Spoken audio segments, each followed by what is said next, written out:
Баршаңызға қайырлы күн достар. Бүгін үстелімізде өте дәмді, жылдам дайындалатын, осындай ірімшігі созылып тұратын ерекше дәмді тіске басар, яғни сырный шарикидің жасау жолымен бөлісетін боламын. Видеоның соңына дейін қарап, лайк басып, комментарий қалдырып, және де менің арнама тіркеліп алуды ұмытпаңыздар. Ол үшін бізге керегі жұмыртқаның ағы, және де сыр, және де құрғақ ұн керек болады. Құрғақ ұнның үстіне осылай разрыхлителімізді салып, араластырып дайындап аламыз. Енді құрғақ таза ыдысымызға осылай жаңағы жұмыртқаның ақ уызын салып, осылай миксермен үздіксіз миксерлейміз. Достар, барлық керекті заттардың көлемі видеоның төмен жағында описание бөлімінде жазылған. Достар, осылай аппақ көбік болып, көбіршігенше үздіксіз миксерлейміз. Шамамен 2-3 минуттай. Толық дайын болған ақ уызымыз осылай ыдысымызды қозғалтқан кезде ыдысымыздан түспеуі керек. Мінекей. Енді сырымызды осылай ең ұсағынан өткіштен өткізіп, осылай ұсақтап аламыз. Ірімшігімізді осылай толықтай өткіштен өткізіп ұсақтап алғаннан кейін жаңағы миксерлеп алған ақ уызымыздың үстіне қосып осылай араластырамыз.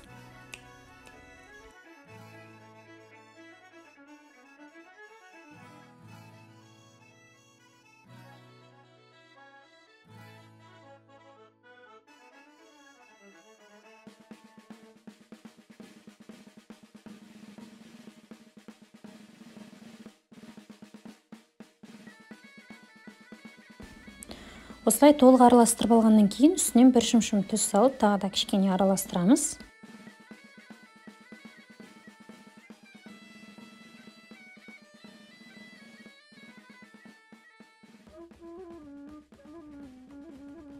Мінекей достар, енді осының үстіне жаңа құрғақ ұнымызды саламыз. Құрғақ ұнымызды басында дайындап алған болатынбыз, яғни қопсытқыш разрыхлителімізді қосып, енді біртіндеп осылай құрғақ ұнымызды салып, араластырып дайындаймыз.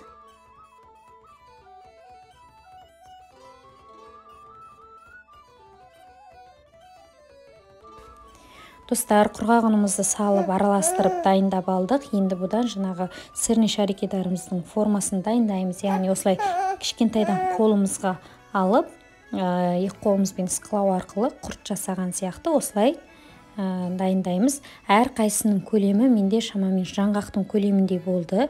Және де егер граммен айтатын болсам, шамамен 15 грамдай болды. Осылай барлығын домалақтап, дөңгелектеп дайындап аламыз.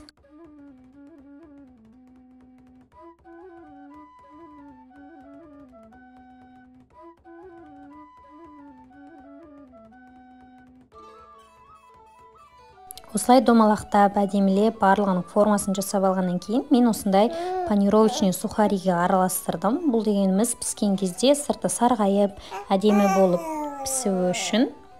Бұл әрине өзіңіздің қалауыңыз бойынша араластырмасаңыз да болады. Онда да сарғайып әдемі болып піседі.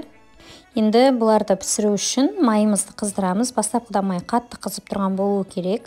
Осылай біртіндеп сарылу арқылы және де үздіксіз араластырып отыру арқылы пісіріп аламыз. Шамамен 3-4 минутта пісіп шығады.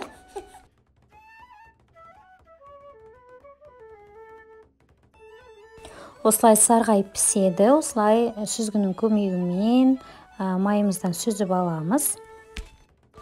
Мінекей достар, осымен біздің ірімшік қосылған өте дәмді тіске басарымыз дайын болды.